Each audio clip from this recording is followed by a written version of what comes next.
2022 সালে বিটকয়েনের ঠিক যেমন সিচুয়েশন ছিল এবং যে জায়গা থেকে মেজর ক্র্যাশ নেমে এসেছিল, আজকের ডেটে দাঁড়িয়ে বিটকয়েনের সিচুয়েশন ঠিক সেম। তাহলে কি আমরা একটা মেজর ক্র্যাশের সম্মুখীন হতে চলেছি, নাকি এখান থেকে ঘুরে দাঁড়ানোর কোনো রকম প্রবণতা আছে? আজকের ভিডিওতে সেই বিষয়ে আলোচনা করব এবং ডিটেলসে কভার করার চেষ্টা করব।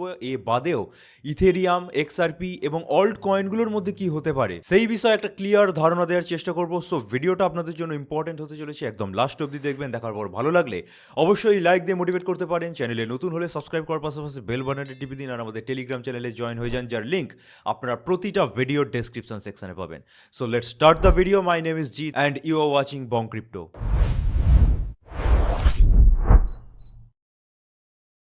আচ্ছা, ফার্স্টেই আমরা উইকলি চার্টে চলে আসছি। এই চার্টটা বারবারই দেখিয়ে আসছি এবং এই চার্টটা কিন্তু এখনো অবধি ভ্যালিড আছে এবং একটা বৃহত্তর ডাউন ট্রেন্ডের মধ্যেই আমরা পড়ে আছি এবং এখান থেকে কোনো রকম কিন্তু সিচুয়েশনের চেঞ্জ আসেনি। আমরা একটু যদি সুপার ট্রেন্ড ইন্ডিকেটরটাকেও ফলো করি, তাহলে সুপার ট্রেন্ডও কিন্তু আমাদের জানাচ্ছে যে আমরা ওভারঅল কিন্তু ডাউনওয়ার্ড শিফট বা প্রাইসের মধ্যে ডাউনওয়ার্ড মোমেন্ট ইন ফিউচার দেখতে পাবো। এবার উইকলি চার্ট ছেড়ে যদি একটু ডেলি চার্টে শিফট হয়ে যায়, ফিফ রিট্রেসমেন্টের লেভেল দেখিয়ে আগের দিনই বলেছিলাম যে 94,500 যখন এক ঝটকায় ব্রেক হয়ে গেছে, তখন এত সহজে এই প্রাইস অর্থাৎ 94 বা 94,500-এর ওপরে ঘুরে দাঁড়ানো সম্ভব হবে না বিটকয়েনের জন্য, এবং ম্যাক্সিমাম পসিবিলিটি আছে ফিফ রিট্রেসমেন্টের এই 94 থেকে মোটামুটি $85,000 এই রেঞ্জের মধ্যে বিটকয়েন কনসলিডেট করার, এবং সেটাই কিন্তু অ্যাট প্রেজেন্ট আপনারা দেখতে পাচ্ছেন হচ্ছে। সো ইন রিসেন্ট ফিউচার ও প্রাইসের মধ্যে আমরা কিন্তু খুব একটা ভোলাটিলিটি দেখতে পাবো না। এবার আমরা যদি 3 এর চার্টে শিফট হয়ে যায়, এখানে কিন্তু একটা হিডেন বুলিশ ডাইভারজেন্স তৈরি হয়েছিল, অনেকদিন আগে থেকেই বলে আসছি। সো এটা কিন্তু এখনো আমরা দেখতে পাচ্ছি ইনভ্যালিডেট হয়নি। আগের দিন বলেছিলাম ইনভ্যালিডেট কখন হবে না, এই যে আরএসআই এর যে ট্রেন্ড লাইনটা আমি টেনে আছি ইয়েলো কালারের, আশা করি আপনারা প্রপারলি দেখতে পাচ্ছেন, এইটাকে ক্রস করে আরএসআই এর ইন্ডিকেটরটা নিচে নেমে যাবে, তাহলে কিন্তু এই বুলিশ ডাইভারজেন্স ইনভ্যালিডেট হয়ে যাবে। তো সেটা কিন্তু এখনো হয়নি। তো একটা আশার আলো বলতে এই 3 ডে চার্টের মধ্যে আমরা দেখতে পাচ্ছি। এ বাদে আমরা বিটকয়েনের 6 আওয়ার্সের টাইম ফ্রেমে চলে আসলে, এখানে কিন্তু যেটা ফিব রিট্রেসমেন্ট আমাদেরকে দেখাচ্ছে, এই টাইম ফ্রেমও সেম টু সেম জিনিস রিপিট করছে, এবং যে কনসলিডেশন রেঞ্জ সেটা কিন্তু ইজিলি 85 বা 86 থেকে 94,000-এর মধ্যে ঘোরাফেরা করতে আমরা দেখতে পাবো, এবং এটাই কিন্তু বারবার রিপিট করে আসছি। এবার এখানে দুটো নতুন সিচুয়েশন তৈরি হয়েছে এবং দুটো সিচুয়েশন কিন্তু পুরোপুরি বিরূপ অর্থাৎ বিপরীত। তো ফার্স্টে গুড নিউজটা দিয়ে শুরু করা যাক। বিটকয়েনের 12 আওয়ার টাইম ফ্রেমের মধ্যে আমি কিছু একটা জিনিস এঁকেছি, আশা করি আপনারা ক্লিয়ারলি দেখতে পাচ্ছেন, এবং এখানে আমি অন্তত মনে করছি যে প্রাইসের মধ্যে কনসলিডেট হতে হতে সামান্য আপসাইড মোমেন্ট বা আপসাইড প্রাইস অ্যাকশন দেখাতে পারে বা শো করতে পারে। ঠিক আছে, এবার এর পেছনে কিন্তু অনেক যুক্তি আছে, এবং যদি আপনারা একটু সেন্টিমেন্ট দেখেন তাহলে কিন্তু পুরোপুরি বিয়ারিশ সেন্টিমেন্ট, ম্যাক্সিমাম পাবলিক কিন্তু এখন শর্ট করছে। But at the same time আমরা যতবার হিস্ট্রিতে এইরকম জিনিস দেখে এসেছি, ততবার কিন্তু হঠাৎ করে একটা ট্রেন্ডের রিভার্সাল হয়, তারপর প্রাইস কিছুটা হলে বাড়তে দেখতে পায়। তো আমি অ্যাট প্রেজেন্ট মনে করছি যখন 80% মানুষ শর্টের দিকে ঝুঁকেছে, বিয়ারিশ একটা সেন্টিমেন্ট, তখন কিন্তু প্রাইসের মধ্যে একটু ম্যানিপুলেশন আসতে পারে, সাইড ওয়াইজ কনসলিডেট হতে হতে আপসাইড প্রাইস মোমেন্টাম কিন্তু শো করতে পারে। এবার এই চার্টটা আমরা কিন্তু অলরেডি আমাদের টেলিগ্রামে সকালবেলায় পাবলিশ করে দিয়েছি, তাই জন্যই বারবার বলা হয় আমাদের টেলিগ্রামে জয়েন হয়ে যান, যার লিঙ্ক আপনার প্রতিটা ভিডিও ডেসক্রিপশন সেকশনে পাবেন, এবং সেখানে জয়েন হলে রিয়েল টাইম অ্যানালিসিস আপডেটগুলো কিন্তু আপনারা পেয়ে যাবেন। এবার এই ভিডিওটা পাবলিশ হবে রাতের বেলা, তো যারা যারা টেলিগ্রামে জয়েন হয়েছিলেন তারা আশা করি অ্যানালিসিসটা দেখে নিয়েছেন। তাও ভিডিও বানাচ্ছি, বলে দিচ্ছি, এই অ্যানালিসিস অনুযায়ী আপনারা যদি লং পজিশন ওপেন করতে চান করতে পারেন, কারণ রিটেলার্সরা যতই শর্ট পজিশন ওপেন করুক না কেন, প্রোফাইল ভলিউম কিন্তু আপসাইডে আছে, অর্থাৎ ভালো রকম কেনাকাটা চলছে কোনো না কোনো হোয়েলসদের তরফ থেকে। তো সেই কারণের জন্য আমি মনে করি প্রাইস কনসলিডেট হতে হতে কিন্তু আপসাইড দেখাতে পারে। এবার এই চার্ট অনুযায়ী যারা লং পজিশন ওপেন করবেন তাদের জন্য একদম ক্লিয়ার কাট ইন্ডিকেশন দিয়ে দিতে চাই, লিভারেজ 5 থেকে 6x ম্যাক্সিমাম, তার বেশি নিতে যাবেন না।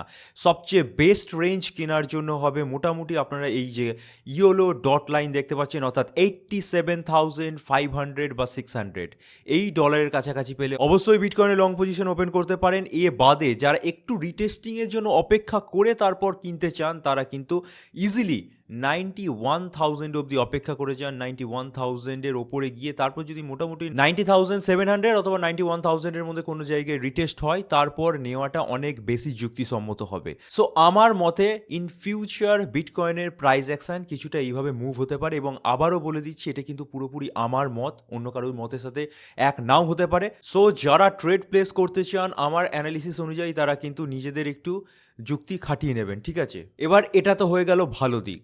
এবার একটু যদি হিউজ টাইম ফ্রেমে চলে যায়, অর্থাৎ 1 ডে টাইম ফ্রেমে, তাহলে কিন্তু একটা খুব নেগেটিভ জিনিস আমাদের সামনে উঠে দাঁড়াচ্ছে। দুটো চার্ট খোলা আছে, দুটো চার্টই বিটকয়েনের চার্ট, একটা 2022 সালের, একটা এখনকার ডেটের। এবার এই যে জিনিসটা, অর্থাৎ 94,500 অথবা 94,000 এর কাছাকাছি প্রাইস গিয়ে বারবার নিচের দিকে নেমে আসছিল এবং এক সময় ব্রেক করে উপর দিকে উঠে গিয়ে দেন ফার্দার মোর একটা ফোর্সফুল ব্রেকডাউন হয়েছে।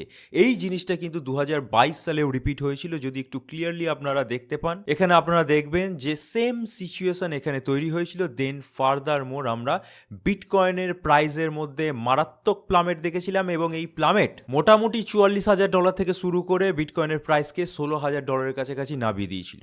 তো এখন যেমন সিচুয়েশন এবং ওভারঅল মার্কেটের যে অবস্থা, তার পাশাপাশি ইন্টারন্যাশনাল মার্কেটে যে ধরনের পরিস্থিতি, সেই ধরনের পরিস্থিতি যদি মাথায় রাখা হয়, তাহলে এখান থেকে এই ধরনের প্লামেট বিটকয়েনের প্রাইসে ইজিলি আসতে পারে, এবং এই প্লামেট মোটামুটি $88,000 থেকে বিটকয়েনের প্রাইসকে মিনিমাম $55,000 থেকে $56,000 গণ্ডিতে পাঠিয়ে দিতে পারে।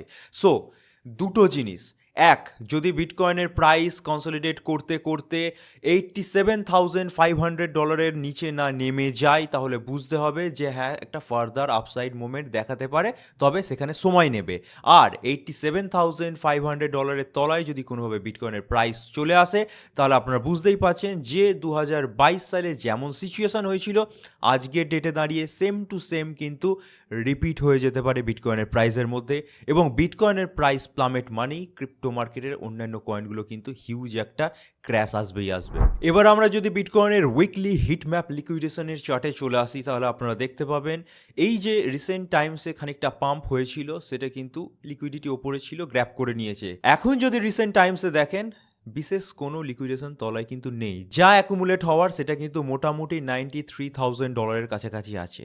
সো মোটামুটি এই হিট ম্যাপ লিকুইডেশন এবং ওভারঅল একটা অ্যানালিসিসের ভিত্তিতে কিন্তু আমি এই চার্টটা দিয়েছি। মেবি ইন ফিউচার এটা অকার্যকরী হয়ে যেতে পারে, বাট আমার মতে এইরকম কিছু একটা সিচুয়েশন হবে, তাই আগে থেকে জানান দিয়ে দিলাম। এবার আমরা ডাইরেক্টলি চলে এসেছি বিটকয়েনের ডমিনেন্সের চার্টে। আমি প্রায় 2 সপ্তাহ ধরে বলে আসছি ডমিনেন্সের চার্টের মধ্যে খুব একটা মারাত্মক পার্থক্য আসবে না। হ্যাঁ, একটা প্রাইস অ্যাকশন দেখেছিলাম যে এরমভাবে যদি ওপরে উঠে যায় তাহলে অল কয়েনগুলোর জন্য আরো দুর্দিন নেমে আসবে, বাট সেটা হয়নি, আপনারা বুঝতেই পারছেন। মোটামুটি বিটকয়েনের ডমিনেন্সের চার্টে একটা কনসলিডেশনই দেখতে পাচ্ছি এবং ইন ফিউচারও দেখতে পাবো। সো ওভারঅল অল কয়েনগুলোর জন্য কিন্তু খুব একটা ভালো নিউজ এখনই আমরা দিতে পারবো না। এবার ডাইরেক্টলি আমরা ইথেরিয়ামের ডেইলি চার্টে শিফট হয়ে যাচ্ছি। ফিব রিট্রেসমেন্টের জোন অনুযায়ী আমরা 0.5 লেভেলকে অলরেডি ব্রেকডাউন করে নিচের দিকে নেমে এসেছি, এবং এর পাশাপাশি অর্থাৎ 0.618 অর্থাৎ ফিব রিট্রেসমেন্ট অনুযায়ী গোল্ডেন যে লেভেল, তার মধ্যেই ইথেরিয়ামের প্রাইস কনসলিডেট করছে, একটা সাপোর্ট পেয়েছে $2,900 কাছাকাছি, সেখানেই আটকে আছে।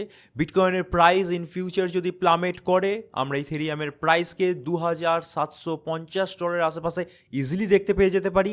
আর যদি প্লামেট না করে, কনসলিডেট হতে থাকে, তাহলে ইথেরিয়ামের প্রাইসও মোটামুটি আপনারা $2,900 থেকে $3,000 আশেপাশে কনসলিডেট হতে দেখতে পাবেন। এবার ডেলি টাইম ফ্রেমের মধ্যেই কিন্তু একটা অ্যাসেন্ডিং প্যাটার্ন টাইপের তৈরি হয়েছে ইথেরিয়ামের চার্টে, এবং এই প্যাটার্নটা আজকের ডেটে ইথেরিয়ামের প্রাইস অ্যাকশনকে টিকিয়ে রাখার জন্য খুব ইম্পর্টেন্ট। আশা করি আপনারা বুঝতেই পারছেন যে বারবার কিন্তু এই অ্যাসেন্ডিং প্যাটার্নটা ইথেরিয়ামের প্রাইসকে হোল্ড করেছে, এবং আজকের ডেটে ঠিক সেম জায়গায় পড়ে, অর্থাৎ এখান থেকে কনসলিডেট হতে হতে ইথেরিয়ামের প্রাইসের মধ্যে যদি বাউন্স না আসতে পারে, তাহলে ইথেরিয়ামের প্রাইস কিন্তু ইন ফিউচার $2,500 আশেপাশে ইজিলি পড়ে যেতে পারে। তো এখন অবধি মোটামুটি যা দেখে বোঝা যাচ্ছে, ইথেরিয়ামের প্রাইস কিন্তু একটা অ্যাসেন্ডিং ট্রায়াঙ্গেল টাইপের ফরমেশন করছে, এবং টেকনিক্যালিটি অনুযায়ী একবার ব্রেকআউট হলে কিন্তু ওপরের দিকে প্রাইস যাবে। এবং বিটকয়েনের মতো কিন্তু এখানে ফেক আউট হয়নি। এখানে দেখতে পাচ্ছেন যতবার রেজিস্ট্যান্সকে টাচ করেছে, সেই সেম জায়গা থেকে আমরা প্লামেট দেখতে পেয়েছি। বিটকয়েনের মতো কিন্তু উঠে গিয়ে আবার হট করে ব্রেকডাউন হয়নি। সো ইথেরিয়ামের প্রাইস অ্যাকশন মোর স্টেবল, একটা অ্যাসেন্ডিং ট্রায়াঙ্গেল টাইপের ফরমেশন তৈরি করার চেষ্টা করছে। একবার যদি ব্রেকআউট হতে পারে 3,500 অ্যাভারেজ আপনার প্রাইস মেনে চলতে পারেন তার উপরে, তাহলে কিন্তু ইজিলি ইথেরিয়ামের প্রাইস অ্যাকশন আমরা স্টেডি আপরাইট দেখতে দেখতে পাবো। এবং 8 আওয়ার্সের টাইম ফ্রেমে যে বিয়ারিশ ডাইভারজেন্স ইথেরিয়ামের চার্টে এসেছিল এবং তার কারণের জন্য প্রাইসে এত বড় একটা প্লামেট, তো সেটা কিন্তু একটু হলেও স্থগিতাদেশ অর্থাৎ হোল্ড রেখেছে এবং প্রাইস কিন্তু এখানে কনসোলিডেট করছে। সো এখনই কিন্তু ইথেরিয়ামের প্রাইসের মধ্যে মারাত্মক প্লামেট হওয়ার চান্স কম। তার পাশাপাশি আরএসআই এর লেভেল আপনারা যদি দেখেন ওভারসোল্ড রিজিয়নে চলে গেছে। সো আমি মনে করি কনসোলিডেট হতে পারে এবং সামান্য আপওয়ার্ড প্রাইস অ্যাকশন ইথেরিয়ামের চার্টে আমরা দেখতে পেতে পারি। আশা করি ক্লিয়ার হয়ে গেছে। এবার আমরা চলে আসছি এক্সআরপি চার্টে। অনেকদিন পর এক্সআরপি চার্ট দেখাচ্ছি, এটা উইকলি চার্ট খোলা এবং একটু যদি আপনারা খেয়াল করে দেখেন ডেইলি চার্টে ইথেরিয়ামের যে অবস্থা, অর্থাৎ অ্যাসেন্ডিং একটা চ্যানেল ফলো করছে, সেখান থেকে ব্রেকডাউন মানে ইথেরিয়ামের প্রাইস অনেকটা তলায় পড়ে যেতে পারে। সেম টু সেম অবস্থা ঠিক এক্সআরপি চার্টে। উইকলি চার্ট আপনারা যদি দেখেন একটা প্রপার সাপোর্টের ওপর বসে আছে এবং $1.9 আশেপাশে প্রাইস আছে, ওইখানেই সাপোর্ট আছে। এটা ব্রেকডাউন মানে এক্সআরপির প্রাইস কিন্তু অনেকটা তলায় পড়ে যেতে পারে এবং আমি মনে করি না উইকলি চার্ট যেহেতু এবং টাইম ফ্রেমটা বড় যেহেতু এটা ক্রস করবে বলে বা ব্রেকডাউন হবে বলে, তো এক্সপেক্ট করুন এক্সআরপির প্রাইস যেন 1.9 বা $1.8 ব্রেকডাউন না করে যায়। এবং যে ধরনের বিয়ারিশ ডাইভারজেন্স আমরা এক্সআরপি চার্টে দেখেছিলাম উইকলি চার্টে, সেটা কিন্তু প্লে আউট খুব ভালোভাবে হয়েছে। প্রাইস অনেক তলায় পড়েছে, উইকলি চার্ট খোলা, তো সময়টাও বুঝতে পারছেন অনেক সময়। তো মেবি এক্সআরপির প্রাইসও এখানে কিন্তু কনসোলিডেট করতে পারে। আচ্ছা, অনেকেই অল্ট কয়েনগুলোর ব্যাপারে জানার জন্য আগ্রহী থাকেন, তো প্রতিটা অল্ট কয়েনই অ্যানালিসিস দেওয়া সম্ভব হয় না, তাই একবারই ইউএসডিটি ডমিনেন্সের দিকে চলে আসছি। USDT dominance inversely proportional to crypto market, ঠিক আছে? তো এই ইউএসডিটি ডমিনেন্স যত বাড়বে, বিটকয়েন বা ইথেরিয়াম বা অন্যান্য অল্ট কয়েনগুলোর প্রাইস আরও পড়বে। এখন দেখতে পাচ্ছেন যেমন বাড়ছে, অর্থাৎ অল্ট কয়েনগুলোর জন্য কিন্তু কোনো রকম ভালো নিউজ অ্যাট প্রেজেন্ট নেই। সো মিথ্যে আমি দিলাসা দেবো না যে অল্ট কয়েনগুলো ইন ফিউচার বা 2-5 সপ্তাহের মধ্যে বেড়ে যেতে পারে। ইউএসডিটি ডমিনেন্স যতদিন না পড়ছে ততদিন কিছুটি হওয়ার নয়। ইনফ্যাক্ট ইউএসডিটি ডমিনেন্সের যে অবস্থা 6.3% লেভেলে পড়ে আছে, এখান থেকে যদি কোনোভাবে আবার ব্রেকআউট হয়ে যায় তাহলে কিন্তু বিটকয়েনও পড়বে, তার সাথে সাথে অন্যান্য অল্ট কয়েনগুলো কিন্তু ধরাশায়ী হয়ে যাবে। এটা কিন্তু মাথায় রাখবেন। লাস্টে একটা ইন্টারন্যাশনাল নিউজ দিয়ে ভিডিওটা শেষ করব। ইউএস ভেনিজুয়েলা কবজা করার পর অলরেডি ইউএসের মধ্যে যে সমস্ত এয়ারক্রাফট ক্যারিয়ারগুলো হয়ে থাকে তার মধ্যে একটা নাম হচ্ছে ইউএসএস আব্রাহাম লিঙ্কন, অলরেডি ইরানের জন্য পাঠিয়ে দিয়েছে এবং ইরানকে দখল করবে বলে ট্রাম্প অফিসিয়ালি জানিয়ে দিয়েছে, ঠিক আছে? তো ইরানের তরফ থেকেও বলা হয়েছে যে আমাদের ওপর কোনো রকম অ্যাটাক হলে আমরা কিন্তু অবশ্যই তার পাল্টা জবাব দেওয়ার চেষ্টা করব। সো মার্কেট সরগরম আছে এবং এই ধরনের মার্কেটের মধ্যে এই ক্রিপ্টো মার্কেটের মতো ভোলাটাইল অ্যাসেট সেক্টর কোনোভাবে ভালো রকম পারফর্ম করে উঠতে পারবে না, আশা করি আপনারা বুঝতে পারছেন। সো 2026-এর ফার্স্ট দুটো কোয়ার্টারের মধ্যে কোনো রকম ভালো নিউজ আমরা ক্রিপ্টো মার্কেট থেকে পাবো না।